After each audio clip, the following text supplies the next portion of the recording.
അനുപേട്ടാ, എവിടെ ഒരു ഇൻ്റർവ്യൂവിൽ ഞാൻ ലാജു സാർ പറയുന്നത് കേട്ടു, അനൂപ് ഈ ക്യാരക്ടർ ചെയ്യാൻ സമ്മതിച്ചു തന്നെ എൻ്റെ വലിയൊരു കാര്യമാണെന്ന് പറയുന്നത്. സത്യത്തിൽ ആ ക്യാരക്ടർ എങ്ങനെയാണ് അനുപേട്ടൻ എന്താണ് ഫീൽ ചെയ്തത്? അല്ല, അത് ലാൽചേട്ടൻ്റെ ഒരു നല്ല മനസ്സെന്നാണ് അത് അങ്ങനെ ഒരു വാക്ക് വന്നത്. പിന്നെ ലാൽ സാർ പറഞ്ഞത് എനിക്കൊരു പേടിയുണ്ടായിരുന്നു അനൂപ് ഇത് ഏറ്റെടുക്കുമോ എന്നൊരു പേടിയുണ്ടായിരുന്നു എന്ന് പറഞ്ഞു. അപ്പോൾ അത്രയും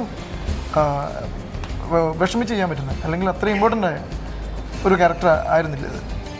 അല്ല, അതിന് ഒന്നാമത്തെ കാര്യം ക്യാരക്ടറിനെ കുറിച്ച് ഒരുപാട് വെളിപ്പെടുത്താൻ ഇപ്പോൾ സാധ്യമല്ല. അതുകൊണ്ട് തന്നെ എന്തുകൊണ്ടായിരിക്കാം വേറൊരാൾ നിരസിക്കാൻ. ഇപ്പോൾ ഞാൻ ചെയ്യുന്ന പോലത്തെ ക്യാരക്ടേഴ്സ് ചെയ്തുകൊണ്ടിരിക്കുന്ന ആൾക്കാർ അല്ലെങ്കിൽ ഒരു നായകതുല്യമായിട്ടുള്ള വേഷങ്ങൾ ചെയ്തുകൊണ്ടിരിക്കുന്ന ഒരാൾ ചെയ്യാൻ മടിക്കുന്ന ഒരു ക്യാരക്ടർ ആയിരിക്കാം. പക്ഷേ എനിക്ക് തോന്നുന്നില്ല ഇന്നത്തെ കാലത്തെ ആക്ടേഴ്സിൽ അങ്ങനത്തെ ഒരു വേർതിരിവുണ്ടെന്നും എനിക്ക് തോന്നുന്നില്ല. ഞാനല്ല, ഒരുപാട് പേര് അതിന് തയ്യാറായെന്നും ഇരിക്കും. ലാൽചേട്ടൻ എന്നോട് ഇത് പറഞ്ഞിട്ടുണ്ട്.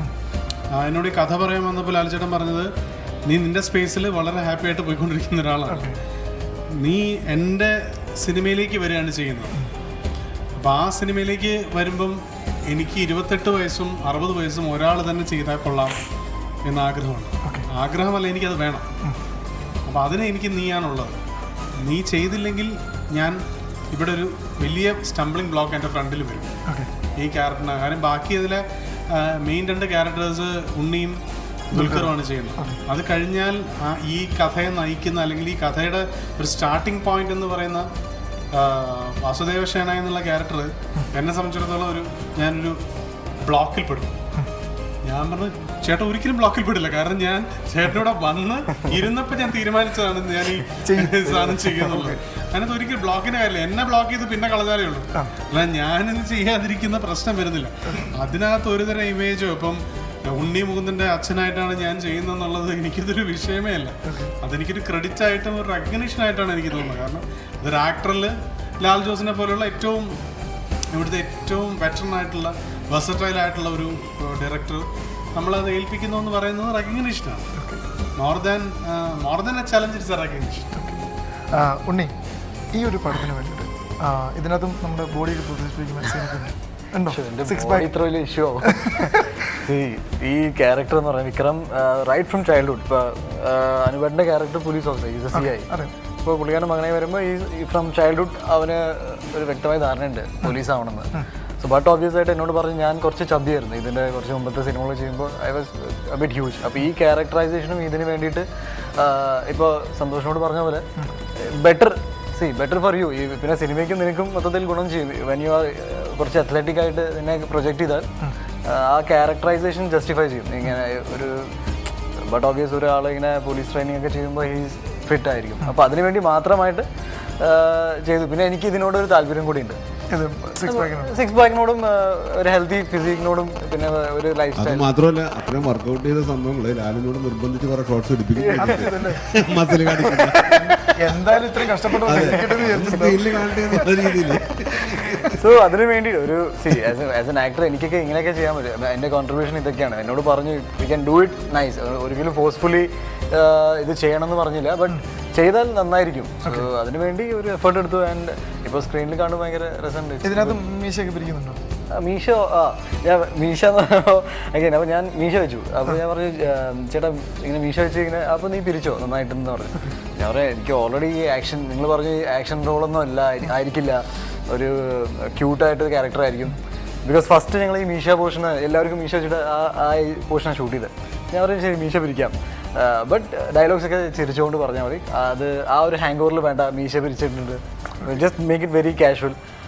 അപ്പോൾ ഇപ്പോൾ നോക്കുമ്പോൾ ഇറ്റ്സ് എ നല്ല ക്യൂട്ടായിട്ടുള്ളൊരു ക്യാരക്ടറാണ്. ഈവൻ പോലീസ് ആവുന്നു, ബട്ട് ഒബിയസ് ഏതെങ്കിലും ഒരാൾ പോലീസ് ആകുമ്പോൾ യു നോട്ട് നെസസറിലി ദേഷ്യപ്പെടണം അല്ലെങ്കിൽ ഒരു ഷൂഡായിട്ട് സംസാരിക്കണം, അങ്ങനെയൊന്നുമില്ല. നൈസ് ലിറ്റിൽ ക്യാരക്ടർ, കാണാൻ നല്ല രസം എന്ന് പറയുന്നത്. അത് സിനിമയ്ക്ക് ഭയങ്കര ഗുണം ചെയ്യുന്ന കാര്യമാണ്. കാരണം വെച്ചിട്ടുണ്ടെങ്കിൽ സ്വാഭാവികമായിട്ട് നമ്മൾ നാച്ചുറലി എടുക്കണമെന്നുണ്ടെങ്കിൽ ഒരാൾ ഒരു പോലീസ് ഇതിന് സെലക്ഷന് അപ്ലൈ ചെയ്ത് കഴിഞ്ഞിട്ടുണ്ടെങ്കിൽ അവൻ സ്വാഭാവികമായിട്ടും ഫിസിക്കലി പോലീസ് ആയി എന്നൊരു തോന്നുന്നു. അതിന്റെ ഭാഗമായിട്ടൊക്കെയാണ് ഞാൻ ഓൾറെഡി SI ആയി എന്നുള്ള ലൈനിലാണ് അതിന്റെ മീശ. അത്രേ ഉള്ളൂ. പക്ഷേ ബിഹേവിയറിലും കാര്യങ്ങളിലൊക്കെ വളരെ നോർമൽ മാനാണ്. ഓക്കെ, പക്ഷെ അത് കറക്റ്റായിട്ട് സത്യം പറയും. ഒരുപാട് പടങ്ങളിൽ പോലീസ് സ്റ്റേഷൻ ചെയ്ത് ഒരുപാട് പടങ്ങളിൽ പക്ഷെ മീശയിലായിരുന്നല്ലോ. ഇരിക്കോ അതൊക്കെ മീശയിലായിരുന്നല്ലോ. ഇതേ മീശ തന്നെയായിരുന്നല്ലോ. ഓ ഇതേ വിഷയം അല്ല കൊമ്പനൊന്നും ഉണ്ടായിരുന്നില്ല. ഇല്ല, അത് പിന്നെ ടിപ്പിക്കൽ ആ ഒരു ഇത് വേണ്ടാന്ന് വെച്ചിട്ട് നമ്മളത് മാറ്റിയതാണ്. കുട്ടമ്പിള്ള അതെ അതെ. അത് മാത്രമല്ല ഒരുപാട് പോലീസ് സ്റ്റേഷൻ ചെയ്യുന്നു. ചില ലൊക്കേഷനൊക്കെ എന്നെ വിളിച്ച് ചോദിച്ചിട്ടുണ്ട് അത് DSPക്ക് ഏത് സ്റ്റാറാണ് യൂസ് ചെയ്യാന്നൊക്കെ. സഞ്ചരിക്കുന്ന പോലീസ് അങ്ങനെയൊക്കെ ചോദിച്ചിട്ടുണ്ട്. പിന്നെ അത് മാത്രമല്ല കേട്ടോ, ഈ പോലീസുകാരായിട്ട് എനിക്കെന്തോ അടുപ്പമുണ്ട്. ഞാൻ ഒരുപാട് പോലീസ് വേഷങ്ങൾ അവരിൽ ചില ആൾക്കാരായിട്ടും കൈക്കൂലി പിടിക്കുന്ന ആൾക്കാരായിട്ടും നല്ല പോലീസ് ഓഫീസറായിട്ടൊക്കെ ഞാൻ ചെയ്തിട്ടുണ്ട്. അപ്പം അവർക്ക് എല്ലാവർക്കും എൻ്റെ ഒരു ചെറിയൊരു ഇഷ്ടമുണ്ട്. ഇപ്പോൾ ഞാനിപ്പോൾ എൻ്റെ വണ്ടി ഓടിച്ച് പോകുമ്പോഴും വഴി കാണുമ്പോഴൊക്കെ പോലീസുകാരെ ഭയങ്കരമായിട്ട് ചില മറ്റേ തൃശ്ശൂർ DSP രവീന്ദ്രൻ സാർ എൻ്റെ അടുത്ത് പറഞ്ഞിട്ടുണ്ട്, അതൊക്കെ എങ്ങനെയാണ് ഇത്രയും പോലീസിൻ്റെ മാനേഴ്സുകളും കാര്യങ്ങളും കറക്റ്റായിട്ട് ഇങ്ങനെ ചെയ്തത്. ഞാൻ പറഞ്ഞു സാർ നിങ്ങളൊക്കെ ഞാൻ ഒബ്സർവ് ചെയ്തിട്ടുണ്ട്, നിങ്ങളുടെ മൂവ്മെൻറ്റ്സും കാര്യങ്ങളൊക്കെ ഞാൻ ചെയ്തിട്ടുണ്ട്, സെല്യൂട്ട് ചെയ്യണം ഞാൻ വളരെ ശ്രദ്ധിച്ചിട്ടുണ്ട്. പിന്നെ ഇതിനകത്തൊരു ഗുണം കിട്ടിയതെന്ന് വെച്ചിട്ടുണ്ടെങ്കിൽ ഈ പോലീസ് അസോസിയേഷൻ്റെ ഒരു വക്താവാണ് ഞാൻ. അപ്പം പോലീസുകാരുടെ ഒരുപാട് ദുരിതങ്ങളും പ്രശ്നങ്ങളും ഗവൺമെൻറ്റിൽ പറഞ്ഞിട്ടും സീനിയർ ഓഫീസേഴ്സിൻ്റെ അടുത്തും പറഞ്ഞിട്ടും നടക്കുന്നില്ല എന്നുള്ളൊരു വേദന ഇതിനകത്ത് ഞാനത് അവതരിപ്പിക്കുന്നുണ്ട്. ഓക്കെ, അത് പോലീസുകാർക്ക് ഭയങ്കരമായിട്ട് ഗുണം ചെയ്യുന്നതാണ്. പലരും റോഡിലൊക്കെ പോകുന്ന ആൾക്കാരെ കണ്ടു ചിരിച്ചു. അല്ല എനിക്ക്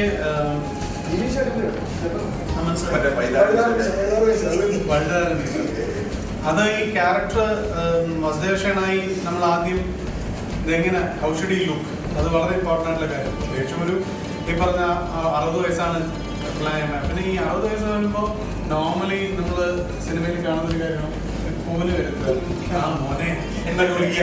ഇതൊന്നുമില്ല, നമ്മുടെ 60 വയസ്സുള്ള ആൾക്കാർ ഇതുപോലെ തന്നെ നമ്മൾ സംസാരിക്കുന്നത് അങ്ങനെയല്ല.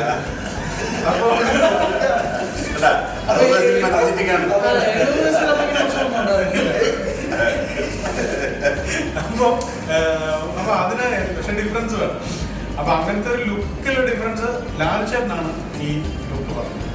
അതാണ് ഞാൻ പറഞ്ഞത്, ലാൽചേട്ടന് ഈ ഒരു മീഡിയത്തോടുള്ള കമ്മിറ്റ്മെന്റ്. ഇപ്പൊ സന്തോഷാണെങ്കിലും സന്തോഷിന്റെ അടുത്ത് മുടി താടി വെട്ടണ്ട എന്ന് പറഞ്ഞ് ലാൽചേട്ടൻ അപ്പോഴേ വിചാരിച്ചിട്ട് ഇതിന്റെ ഫ്ലാഷ് ബാക്ക് എന്ന് പറയുന്നത് അങ്ങനെയായിരിക്കും.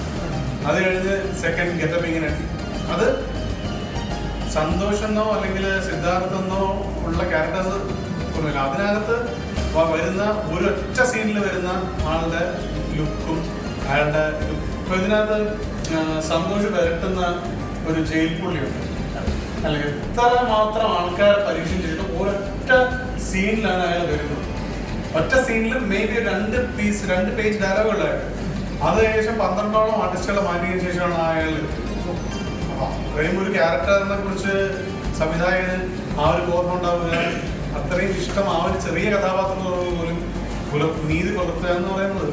അപ്പൊ അതുകൊണ്ട് തന്നെ ലാൽചേട്ടനാണ് ഇത് പറഞ്ഞത്. ഇങ്ങനെ എന്റെ ഈ ഒന്നാം എന്റെ ഈ മീശ ട്രേഡ് മാർക്ക് എല്ലാ സിനിമകളിലും ഇത് മാറ്റിയിട്ടില്ല. ഹെയർ സ്റ്റൈല് മാറ്റിയിട്ടുണ്ടാവും, താടി വെച്ചിട്ടുണ്ടാവും, പക്ഷെ മീശ അധികം മാറ്റില്ല. എനിക്ക് ആകെ ബ്യൂട്ടിഫുൾ മാത്രമാണ് ഞാൻ മീശ ട്രിം ചെയ്തിട്ട് അഭിനയിച്ചിട്ടുണ്ട്. അപ്പൊ അത് അങ്ങനെ ട്രിം ചെയ്താലും പോരാ, അതിനെ ഏറ്റവും മോശമാക്കിയ തരത്തിൽ ആക്കുക എന്നുള്ളത്. കാരണം ആ മീശയിലെ മോശത്തരം ഇയാളുടെ ക്യാരക്ടറിൽ ഒരു ഗ്രേ ഷെയ്ഡിനെ കൂടെ ഒരു ആക്സെന്റ് ചെയ്യുന്നു. അത് ആ ലുക്കിൽ തന്നെ ഇയാൾക്ക് എവിടെയോ ഒരു വളവ്, ഒരു ചെരിവ് സ്വഭാവത്തിനുണ്ട് എന്നുള്ള ഒരു അതൊക്കെ അത് ശാരീരികമായി തന്നെ. അത് ഞങ്ങളിത് ഞാൻ നമ്മുടെ സ്ട്രീറ്റിൽ എൻ്റെ വീട്ടിൽ വന്ന് ഞങ്ങൾ ആ ടെറസിലിരുന്ന് മേക്കപ്പ് ചെയ്ത ഓരോന്നായിട്ട് കട്ട് ചെയ്ത് ഞാൻ ഇടയ്ക്കിടയ്ക്ക് ഇത് എടുത്തിട്ട് വാട്സാപ്പിൽ ലാൽചേട്ടൻ അയക്കുന്നുണ്ട്. അപ്പൊ ലാസ്റ്റ് ലുക്ക് എത്താറായപ്പോൾ ഞാൻ പറഞ്ഞു ഇനി ഞാൻ അയക്കുന്നില്ല, ലാൽചേട്ടൻ വാ. ലാൽചേട്ടൻ പെട്ടെന്ന് എന്താ റെഡി ആയോ എന്ന് ചോദിച്ചിട്ട് ഞാൻ പറഞ്ഞു റെഡിയായി. ഞാനൊരു മുണ്ടും വാസുദേവശേനയുടെ എനിക്ക് കിട്ടാവുന്ന എൻ്റെ വാർഡ്രോബിലുള്ള ഒരു ഷർട്ടും എടുത്തിട്ടിട്ട് ഈ ലുക്ക് വെച്ച് മുടിയൊക്കെ കംപ്ലീറ്റ് ബാക്കിലേക്ക് ആക്കി. ഞാൻ ലാൽചേട്ടൻ ഈ റൂമിനകത്തേക്ക് കയറിയിരുന്ന എന്നെ കണ്ടതിന് ശേഷമുള്ള ലാൽചേട്ടൻ്റെ എക്സൈറ്റ്മെന്റ് എന്ന് പറയുന്നത് ശരിക്കും ഒരു പുതിയ കളിപ്പാട്ടം കിട്ടിയ കുട്ടിയുടെ ഒരു ഇതാണ് ഞാൻ ഉദ്ദേശിച്ച കളിപ്പാട്ടം. ഇനി ഞാൻ ഇവരെ മൗൾഡ് ചെയ്തോളാം എന്ന് പറയുന്നത് ആ എക്സൈറ്റ്മെന്റ് എനിക്ക് ടിൽ ദ ലാസ്റ്റ് മൊമെന്റ്. ഇപ്പൊ ഉണ്ണിയെ നമ്മള് അല്ലെങ്കിൽ ഉണ്ണിയുടെ ഇതുവരെയുള്ള ഇതിലൊക്കെ നമ്മുടെ ഈ 6 പാക്കും പരിപാടി എന്നൊക്കെ പറഞ്ഞ ആ ഒരു ഇതിൽ പോലും അവന്റെ ബോഡിലി എക്സേർട്ട് ചെയ്യുന്ന സീനുകളിൽ ഇപ്പം ഞാനിവൻ ട്രെയിൻ ചെയ്യുന്ന സീക്വൻസുകൾ അതില് ദ ബെസ്റ്റ് ഷോട്ട് ഇവനൊരു എത്രയുടെ 100 പുഷപ്പ് എടുത്തിട്ടുണ്ടാവും ആ ഷോട്ടിന് വേണ്ടിയിട്ട്. അപ്പൊ അതിലെ 100 പുഷപ്പില് ഒരു 92ാമത്തെ പുഷപ്പ് ആയിരിക്കും ലാൽചേട്ടൻ ഉപയോഗിക്കുന്ന ഷോട്ട്. അപ്പൊ ആ 90 സെക്കൻഡ് ഇവന്റെ മസിൽസ് എല്ലാം അങ്ങനെ ഫ്ലെക്സ്ഡ് ആണ്.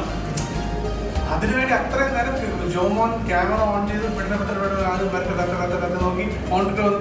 ആ ഓക്കെ, ഇതിവന്റെ 100ാമതാണ്. പക്ഷെ ഇതുപോലത്തെ ഒരു ഫാമിന് വേണ്ടി എന്തും ചെയ്യും.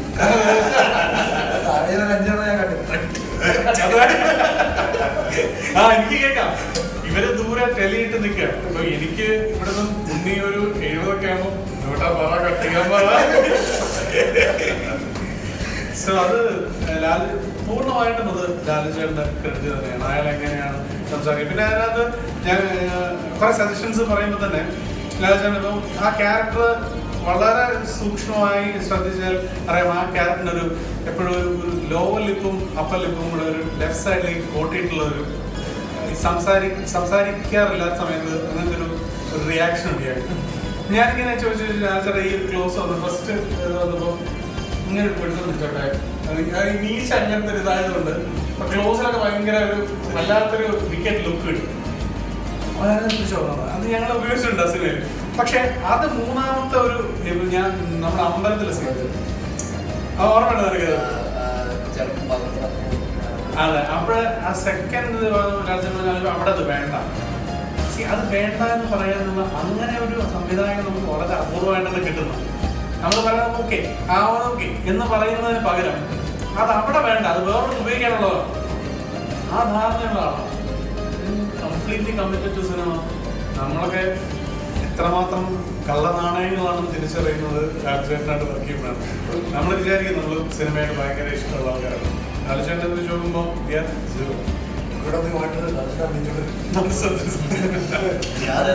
ഒരാളെ ഇവിടെ അഭിനയിക്കണമെങ്കിൽ ഇവിടെ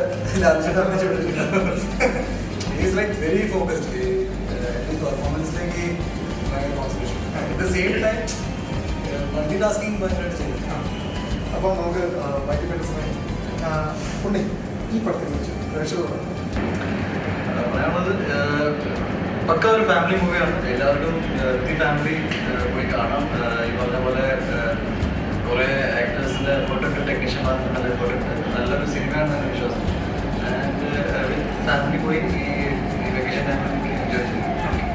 നമുക്ക് സമയം തീർന്നിരിക്കുകയാണ്. പെരുന്നാളിൻ്റെ മംഗളങ്ങൾ ഇതിൻ്റെ കൂട്ടത്തിൽ ഞാൻ നേരെയാണ് എല്ലാവർക്കും. അടുത്ത ആഴ്ച നമുക്ക് വീണ്ടും കാണാം. അതുവരേക്കും